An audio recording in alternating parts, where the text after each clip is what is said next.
Hello, my name is Sarah Daly and I'm an Associate Director at Turner & Townsend.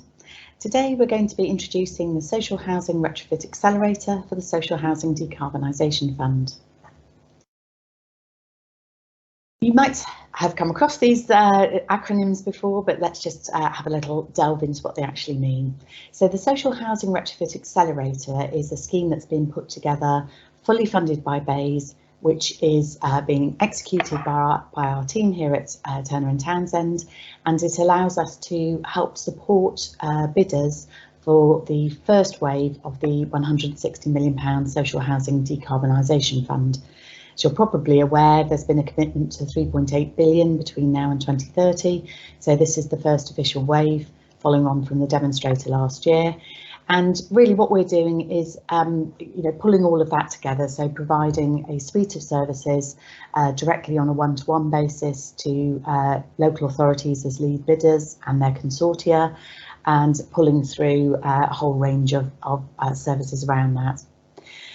This scheme has been developed with and for the sector, so it's really important that you understand the benefits, I suppose, of having something where we're pulling together the top expertise. We've got a whole wealth of support information that's been created by some of the top names in the sector in relation to social housing retrofit, and we're constantly sort of pulling in information around that to make sure that those bidders within England can gain access to the funding and have the greatest success both in winning that funding and in executing their plans.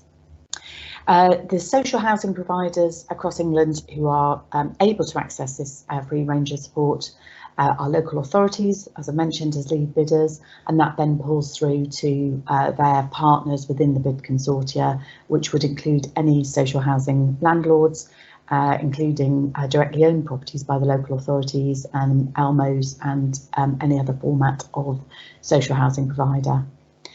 So as I mentioned, local authorities will be the lead bidder, but social housing landlords can be a member of, in fact, any number of local authority-led consortium bids. So some are deciding to put all of their eggs in one basket, if you like, and working with one consortium, and some are strategically selecting a number of consortia, depending on how their own strategy is going to work.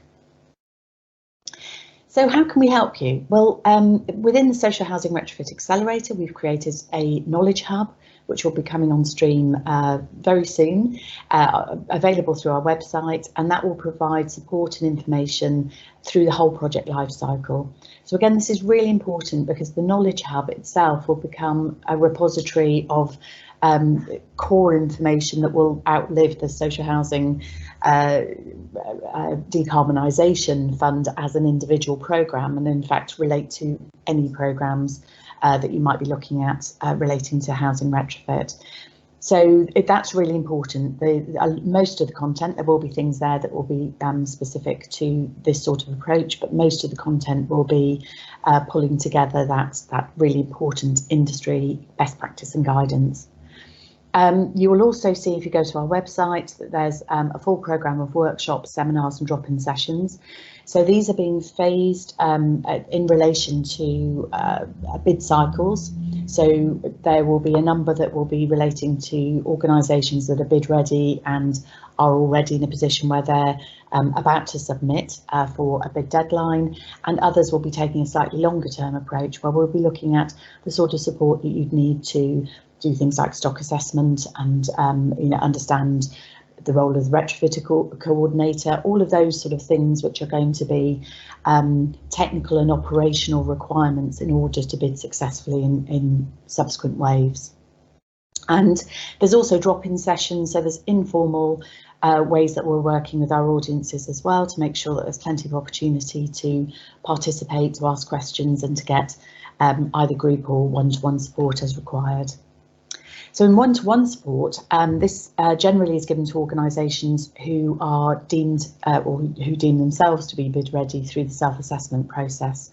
So we have a self-assessment opportunity, which is in advance of each bid cycle, which allows organisations to basically go through and see where they actually sit in that process. And if you're deemed to be bid ready, but you just need some specific tailored and targeted support in order to get that project over the line, then that's what is basically put together for you. So that's done in a very specific, targeted way based on each eligible bidder and their specific requirements within the programme. So the sorts of things we can do for you, I mean, this is by no means an exhaustive list, but we can help with data collection and stock analysis, or we don't particularly do these things ourselves. Very often what we're doing is actually signposting you to experts who can do it for you. But if you've already done that, perhaps some of our experts can comment on that and see if you've got the right level of detail. We can help put together the business case development. So again, that can be really important internally. I won't read out all of the items there because you can see them, but basically what we're trying to do is make sure that we cover off all the key areas that are going to be required within any successful bid, and again to sort of follow through on that in terms of what you're likely to do to deliver a successful project in the long term. So in terms of group support, this is an example of the sort of events that we're running and a sort of timetable. Depending on when you pick up this presentation, it's likely to have moved on, but it just gives you an idea of the fact that we're looking at things on a regional basis, that there's masterclasses, which are generally speaking short 15 to 30 minute expert presentations, then followed by Q&A sessions. There's regional things like clinics, which are very informal, and the sorts of things where we can either arrange them or groups of people within a region might request that. So they might say, actually, we're quite interested in putting a consortium together or looking at collaborative ways we can work with our supply chains. Can you help us put something together so that we can effectively convene the right sort of discussions? So don't be misled if you're outside of this particular timescale. These are the sorts of things that we're doing on an ongoing basis, both for the first and subsequent waves of the Social Housing Decarbonisation Fund. The self-assessment, there is a self-assessment window. So again, if you're watching this presentation after a self-assessment window is closed, it might not be available to you, but then you can request to be alerted when the next self-assessment window comes around. And the really important part of this is that it helps you and us to assess where you are. It might be that you undertake the self-assessment and decide that you're not quite ready for a particular bid wave, and that then gives you your action list for what you need to do for the next one. So it's still really important whether you're bid ready for the current wave or not. It's still going to give you your template in terms of working forward. So this is a really important stage for anybody to undertake, whether you're a social housing provider or a local authority. And again, it helps you and us to sort of define the sort of support that might be needed going forward. On completion of the self-assessments, I've mentioned about the one-to-one support. So the one-to-one really kicks in where we have organisations who are deemed to be bid ready. So this says, you know, wave one bids at £1 million. It might be in subsequent waves that we're dealing with a slightly different configuration. So for wave one, it's bid consortia that are local authority led. In future waves, it might actually be that the targeted support cost or value, if you like, of projects is taken down, or it might be raised. So again, this is the sort of thing we can talk through with you as we learn more about the programme as it evolves, and it is a very much an evolving programme. But where one-to-one support is agreed, a bespoke support plan is put together, which is agreed by both parties, and that's really important because it allows the recipient organisation to really make sure they're tailoring the support to exactly where their weaknesses lie. So we've worked with partners who have put through many bids in the past and they've been successful, and then suddenly they might put in one bid and it's not successful, so they might want very tailored support around what they're putting into their bid to make sure that their bids are at the highest possible quality for success. Others, we find that they've got more technical issues, so For example, it might be that they perhaps haven't gone into the sort of detail they need to with their data, and therefore it's a data issue rather than a bid reporting or completion issue. So again, what we're trying to do there is work in a very supportive way. We're not completing those application processes for you, but we are providing very strong guidance, either in that one-to-one support or through the group support that I just mentioned. So in terms of the Decarbonisation Fund, there's, we know it's a 3.8 billion commitment over a 10-year period. So it's being launched in its first formal phase this year, 2021, but as I say, subsequent waves may change in their nature in all sorts of different ways. So this is something that we can look into as we proceed. It's really important to reiterate that even though this has been supported by the Mayor of London, the competition scope is located within England, and so it's an England-wide programme that must be led by a local authority. Private registered providers of social housing can apply as part of a consortium with a local authority, and it's irrespective of where that local authority, whether the local authority is stock owning or not, and it's also irrespective of the location of the stock itself for the social housing provider. So any social housing provider can partner up with any local authority if they have strategic alignment, and that's really important if you're dealing with organisations who perhaps have national or cover multiple regions, because it takes a huge burden off if you're not repeatedly applying within different boroughs or local authority areas. So as I said, it doesn't have to be the local authority doesn't have to have their own stock as part of the bid, so it can be entirely made up from stock of other registered providers in any combination. And also there's full eligibility for any archetype of housing, including on and off gas grid. So again, that's quite important in terms of how SHDF might sit alongside other programmes that are being worked on, including LAD and HUG.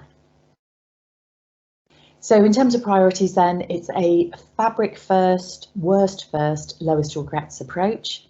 And all properties must reach an EPC, or the target is to reach an EPC of a minimum of band C. So obviously you can exceed that, but it needs to be a band C.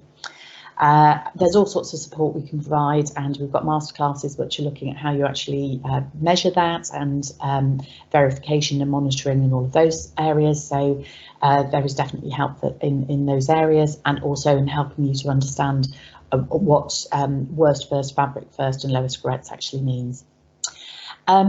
It's also expected to improve properties to a space heating demand of 90 kilowatts per metre squared per year.